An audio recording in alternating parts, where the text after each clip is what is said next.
Guinevere Roper, who was our primary speaker. She's here with Autumn Cook. They both have been working on the Storer and the 150th anniversary of the founding of Storer College. Actually, we also have in the back John Newcomer. Raise your hand, John. Whose family were the Brackett family, right? Among the founders of Storer College. So this year is the 150th anniversary of its founding, 1867, and there's been events going on all year long there, which will culminate in October, I believe. October? Yes, yeah. October 6th. You can say more about that. When my wife Nancy and I went out there, I think in February, for one of the kickoff events, one of the rangers mentioned that a lot of the teachers or a number of teachers from those who were educated at Storer College had come to teach in Loudoun County, in the black schools, or what they were called at the time the colored schools. So that got me interested, and I've been some of you were here a month ago.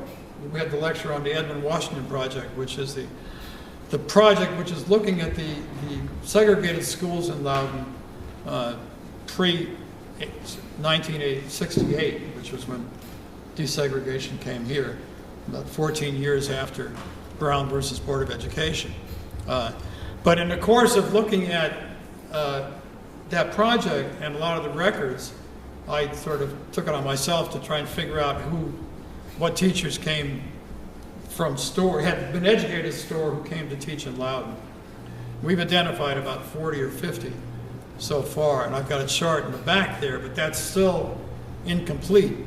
In fact, yesterday I was at there was an event of the Edmund Washington Project at Oatlands, which was bringing in a number of people who had attended the segregated schools in Loudoun County. Ashburn Colored School, Carver, the original Douglas School elementary school in Leesburg. And they were talking about a lot of the talk was what it was like in those schools and what the teachers were like, what the school day was like. Very disciplined. Everybody's saying unlike anything today. The teachers and the parents were determined to make sure that their kids learned. That's why they were there, to get educated, not to fool around. And they didn't fool around. Or they got the whip cracked, literally, or a ruler or something of that sort. But they were reminiscing about the teachers, and I would keep popping up, oh, she went to Storer, oh, she went to Storer. Because a number of, particularly Mildred Boyd and Blanche, and another one was Blanche Beard, I think, whose son was in Percival, who was at the event. He corrected me on some of the dates I had. So anyway, not only is the story of Storer College fascinating in itself, but also there are a lot of ties into Loudoun County and even into Lovettsville. Now, Guinevere Roper, who no one ever calls her, everybody calls her Gwinny, is been worked for the Park Service for over 40 years. She has been the lead person at Harpers Ferry, working on the history. She's fascinated, obsessed with, as people get, with the history of Storer College, a lover of history in general, and has been sort of the lead researcher working on Storer College. But there are many people up there doing this. The Park Service has really thrown itself into this 150th anniversary. Gwynnie is retiring very soon, right? October will be the big finale on the 150th anniversary, and I guess you timed your retirement with that. So we were lucky. In fact, when I first asked her about speaking, she said, "Oh no, I can't. I'm retiring. So we said, well, let's do it before you retire. So she agreed to do that, and we're very glad to have you here. So Guinevere Roper.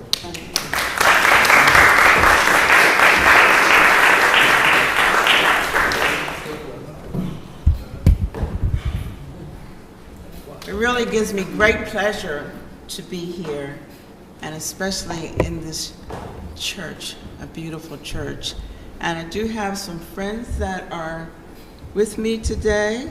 First, my person who knows a lot about Storer College. She'll take over after I leave, is Autumn Cook. She has done a lot of research. So thank you, Autumn, for bringing us over the road. We did a little praying today because we wanted to say, paint truck, get out of our way. And then she was coming to pick me up and she ran into a wreck. So, you know, God is good. But I'd like to introduce Rich Gillespie. Can you stand up, Richard, for me? We both were seasonals at Harpers Ferry National Historical Park many years ago, and it's really a joy to see you today. I'd like John Newcomer to stand up. He is a descendant of Nathan Brackett, and we talk all the time about the history, so I'm so glad that you all came today. And I am just so happy to be able just to tell you the history of Harpers Ferry. There's much more history, and I could go on and on, but today I just want to talk to you a little bit about the history of Storer College.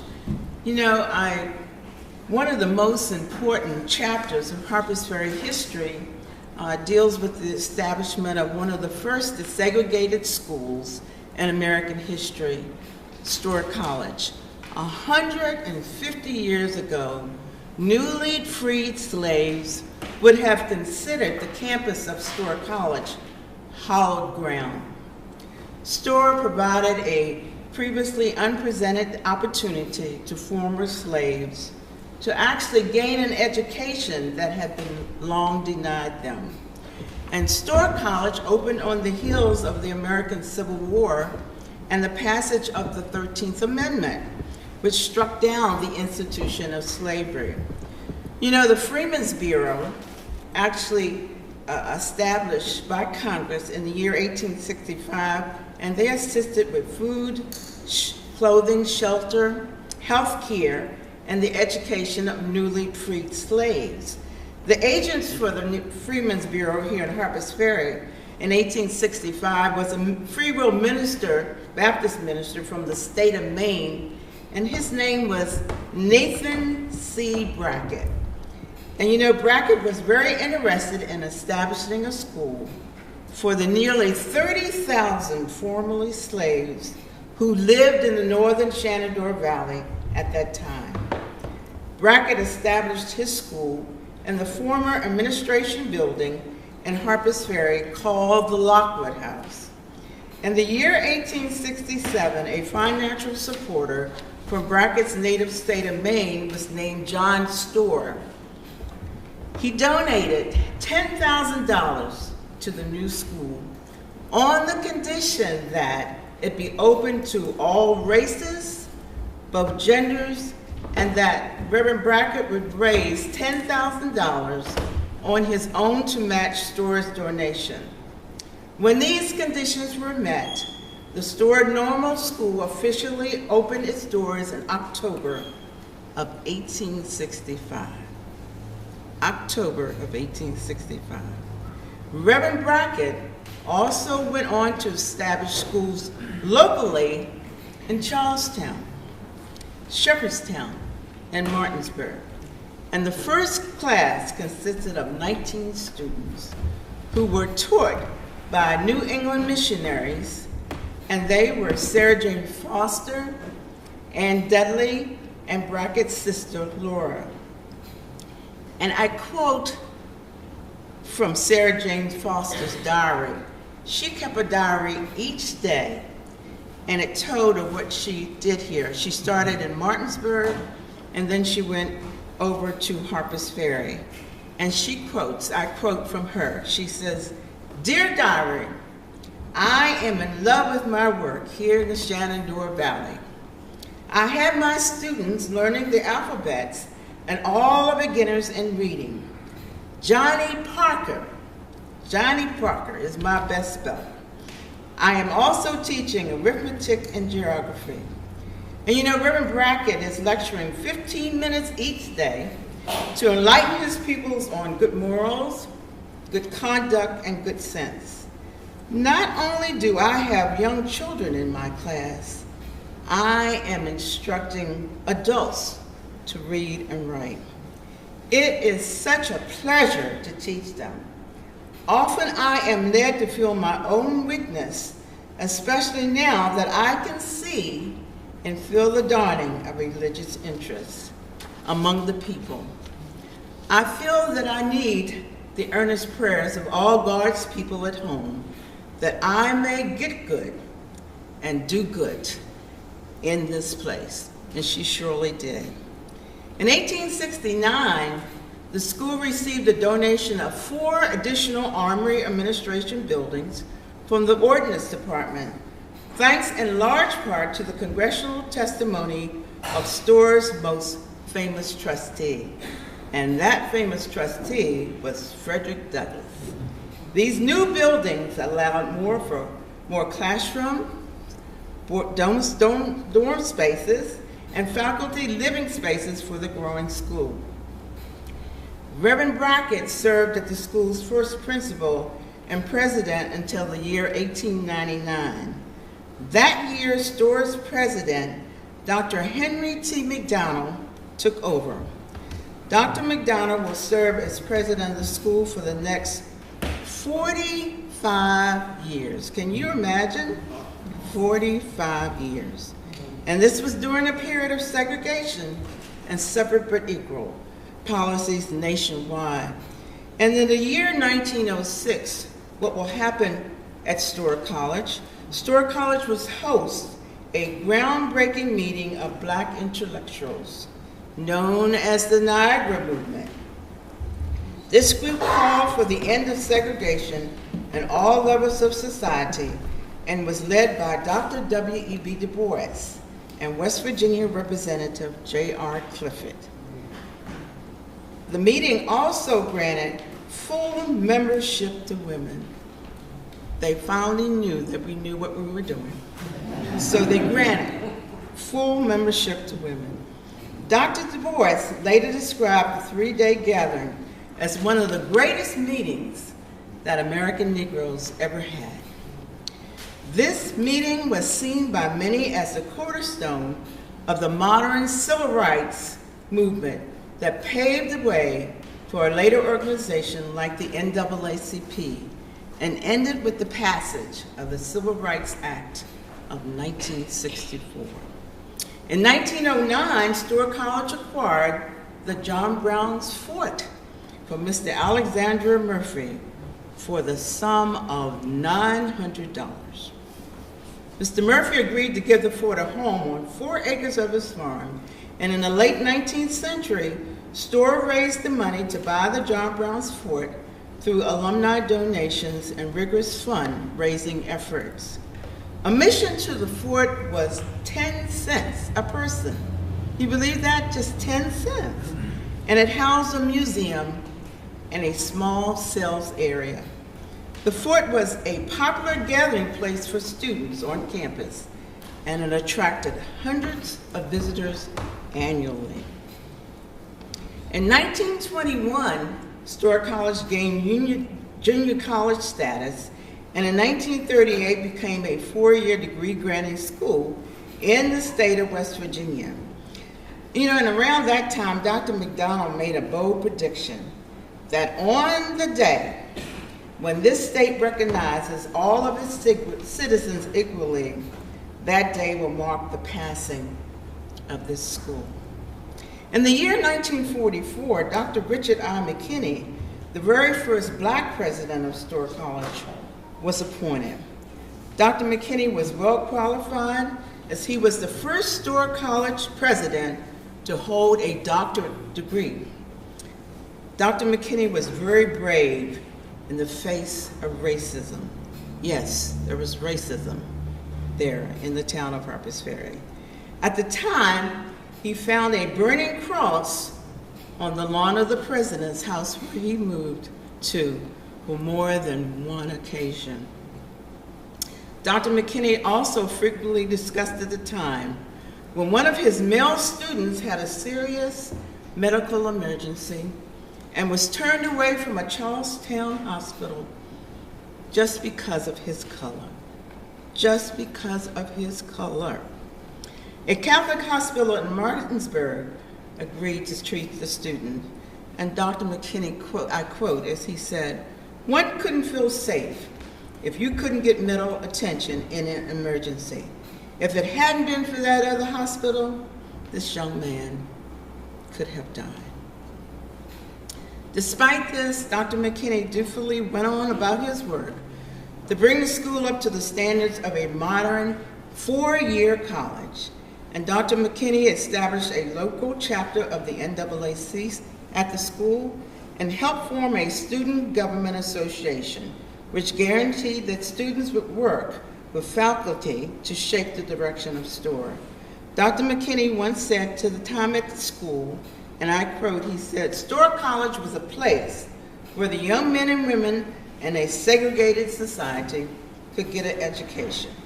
And this school stands for an emphasis upon giving light and learning through young minds." STORE College had a strong academic curriculum that prepared its graduates for the struggle they would face in a segregated society. STORE also fielded many sports teams, including football, baseball, track and field, and men and women's basketball. The basketball team did not have a gymnasium, and instead they played in the old Robinson barn on campus. And some of the schools they played included Cheney State, Harvard University, Morgan State, and Lincoln University, among others. You know, I had an aunt named Genevieve Baylor Bradford, and she was captain of the girls' basketball team. And in the late 40s, she said, "It was very embarrassing to host other schools that traveled to STORE and that old barn on campus." But she said, however, she used to say how proud she was that she scored 40 points one night in that old barn. Can you believe 40 points? And that was my aunt. The last president of STORE was Reverend Leonard Terrell, and Terrell was also African American who served as an administrator of the school in its final years. You know, STORE suffered financially in the 1950s and used the choir as a source of fundraising. The choir performed at black and white churches there, and they really helped. They did get money to bring the STORE.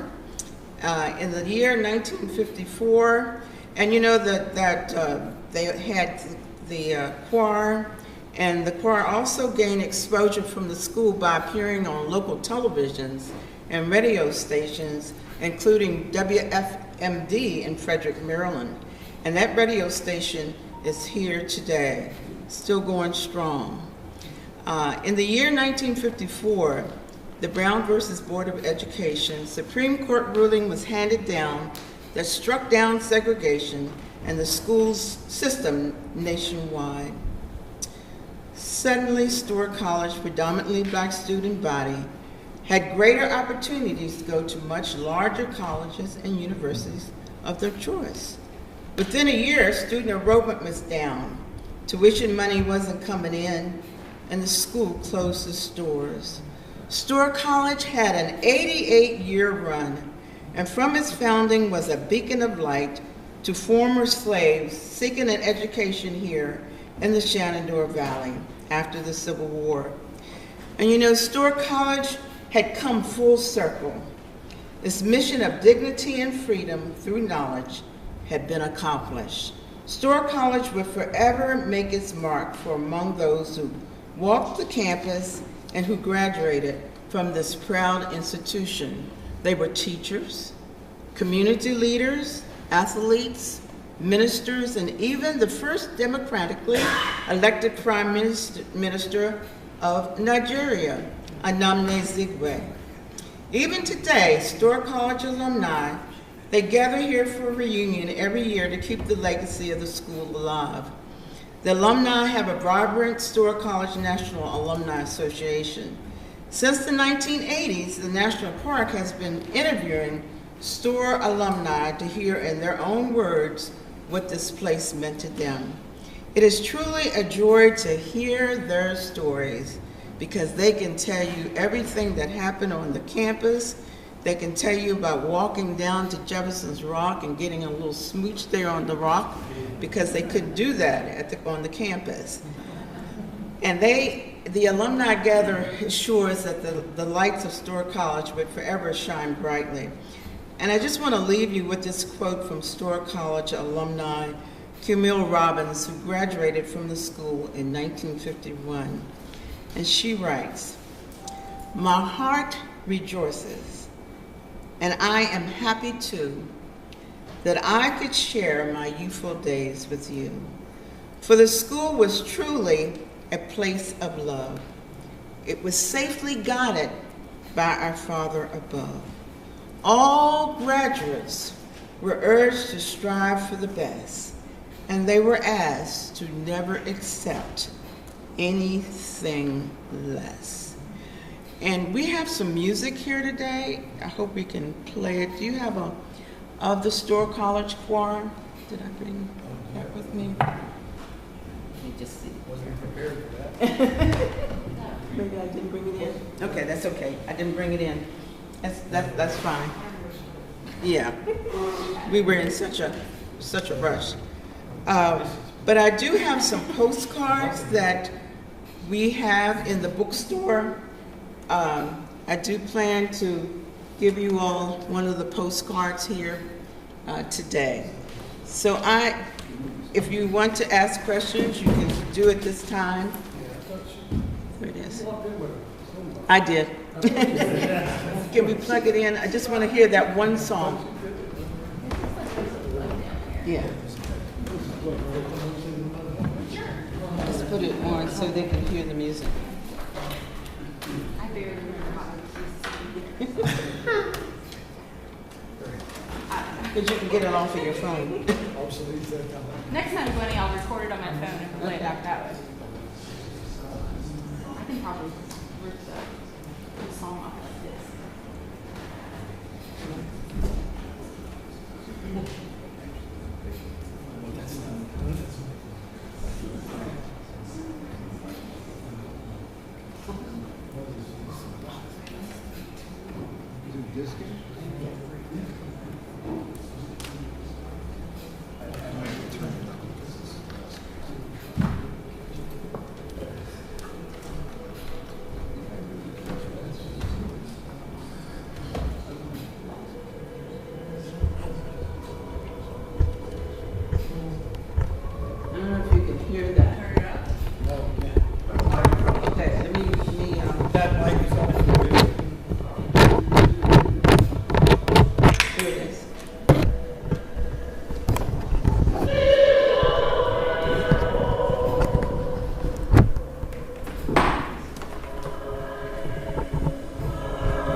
You heard some of it.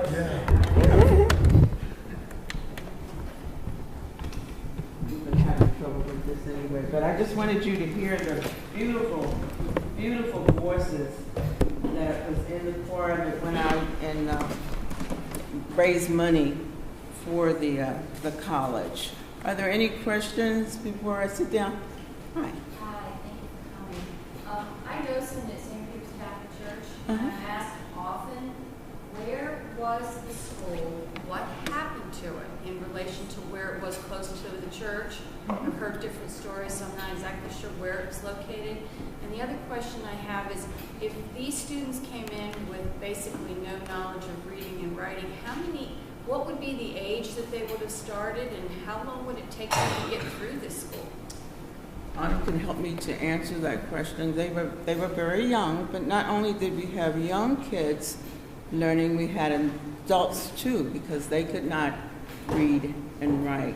From St. Peter's, if you walk past St. Peter's, on up that hill there, you'll see Jefferson's Rock, and beyond Jefferson's Rock is a house by the name of the Lockwood House. That was the first building of the school. Above past Jefferson Rock? Past Yes. the cemetery? If you come out of the cemetery, you'll see the beautiful, do we have a picture of it? Yeah, I'm gonna look for a modern picture of Lockwood. I'll bring it up. Yeah. The historic image of Lockwood is this. Because I heard it was down on Shenandoah Street, that's why I was No. confused. The buildings were up on Camp Hill. That was the name. And some of the buildings actually were torn down when the National Park took over. They decided that African American history wasn't what they wanted to talk about. So the buildings were torn down. Okay, do you have another picture? Not off the Okay, not okay. of Lockwood. Okay. But, we have site bulletins on Store College and the Niagara movement. You're so welcome to come by the visitor center and take some of those with you when you're there at the church, and tell them to walk on up to Jefferson's Rock, and you can go into you see the windows of the church. You can't go in. Now this summer we had the Lockwood House open, and we really had a lot of people to come there this summer for that. Yeah.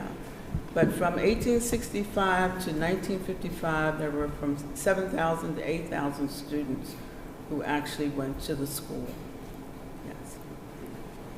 Most of the time that people were going to store, it sounds like this was serving as a teacher training institute, as a normal school. A normal school.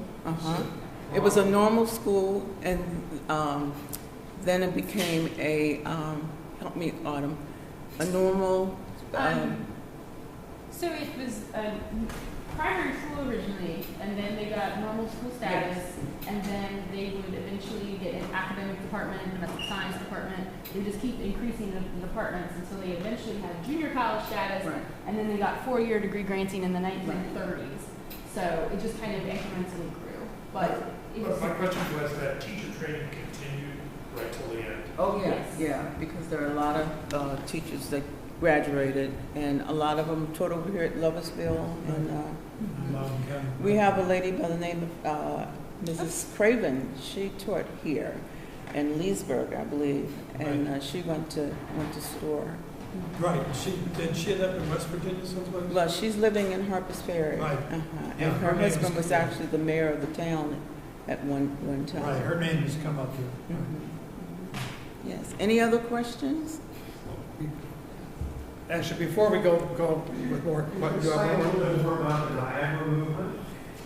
It was a group of men and women who wanted to talk about racial equality, and the first meeting would be in Niagara Falls over on the Canadian side.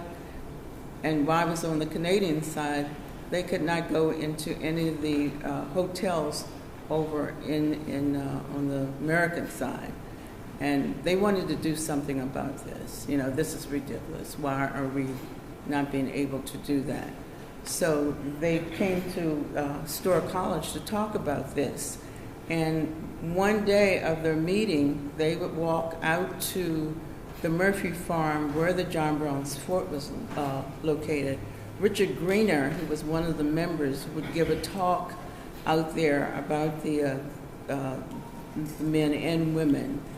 And today, we still are doing that pilgrimage, because every year in August, we have people to go out there, and we lay a carnation for each one of the men and the women.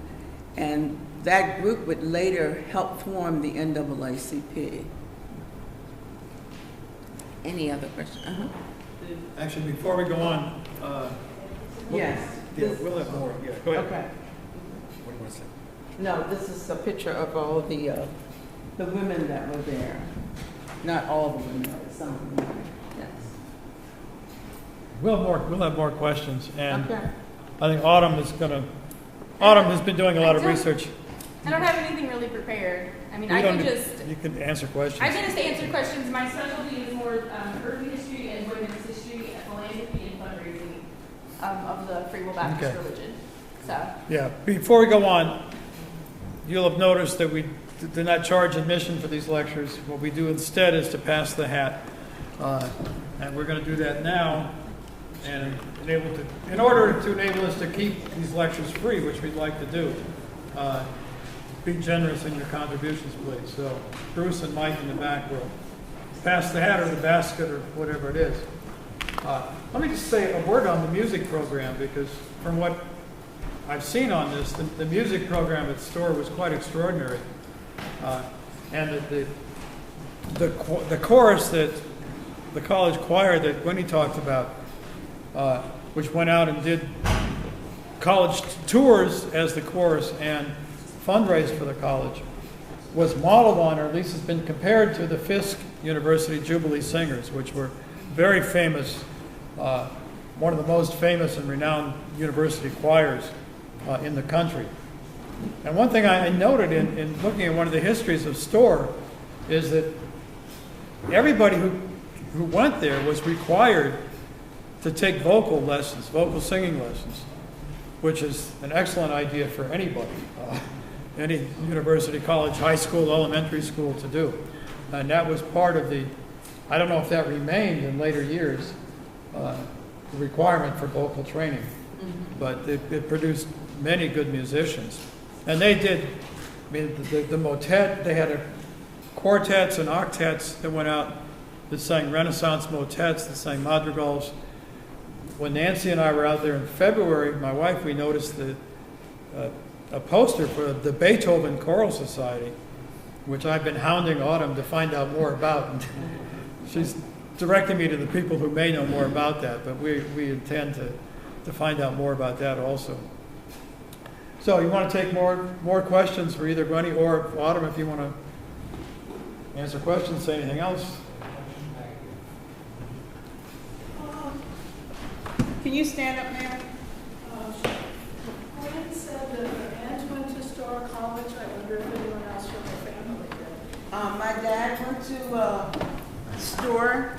He was in World War II, but before going to the service, he took up home economics, and he had a degree, well, I don't think it was a degree, in cooking. And I have a picture of him cooking, and and I wondered why my dad could cook so good, and I always asked. And he says, I took classes at Storr College. But my aunt just loved going there. She just passed not too long ago. She was in her 90s, but she could tell you so much about the college and to think that they played in an old barn. They did not have a gym to play, so it was. And I do have a picture of her. I have some. I'll put them out here so you can see those pictures. is she the one with the basketball? Mm-hmm. I might have already had that up. You have. I didn't have that one up. Mm-hmm. No. But you can. After it's over, I'll bring Show those it to so me. you can see those, and we can lay those photos out too of her. But she was a very pretty lady. Yeah. She graduated in 1941, but she graduated from high school. She did not go on to college, but she was captain of her girls' basketball team. Any other questions? I was just going to say, my husband and I moved to Harpers Ferry in 1966. Uh-huh. And that was, we worked for the